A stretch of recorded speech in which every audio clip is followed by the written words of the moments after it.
I wrote a waiata which describes how ka moe a Taane I a Hine-Tuuparimaunga. Now that is based on whakapapa and based on kōrero, which I've read, right? So it's our people, as you know, as Whangi and Papa, were described as ancestors, or are described as ancestors. They are our ancestors. Likewise, the mountain, in this case it's a female mountain, Hine-Tuuparimaunga. Other people say Hine-Maunga, lots of different variations. Ka moe a Hine-Tuuparimaunga I a Taane. So Taane is of the forest, right? So to me that describes how the forest is on the maunga, and then from that, ka puta mai ki waho, so literally water comes out. So I describe that as being either a waterfall or a spring. So emerges from Papatuanuku and starts to flow down the mountain.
So through song I've managed to describe that that combination, or the confluence of various natural forces, as with the Hine-Tuuparimaunga, Hine-Maunga of the mountain, female mountain, and Taane Mahuta of the forest, and then describing how the flow of the water comes down from her and from a puna virtually, and then becomes more expansive, as with the Waikato River. You know, starts off as a tiny, tiny little spring off one of our sacred maunga, and then comes down and then gradually flows out to sea. Yeah, Hine-Moana. Para is silt. Para is rubbish, or in this case, silt. I see what happens there is the silt gets carried down, and gradually pushes out, and either creates land to the side, right, and sort of beach type impact or effect, or else it goes out to the sea and creates more land out there.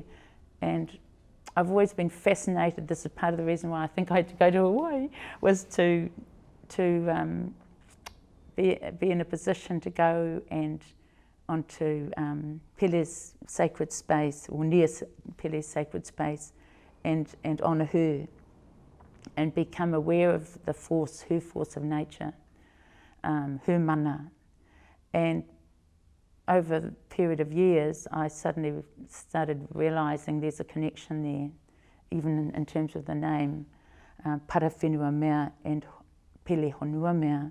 It wasn't really until I discovered in one of our dictionaries, old dictionaries, that mea is actually an ancient term for red. If you look up, I don't know which dictionary it was, but discovered that in Māori terms, mea actually is an ancient term for red.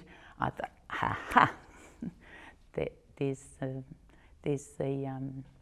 the puzzle solved for me, because that was the connection.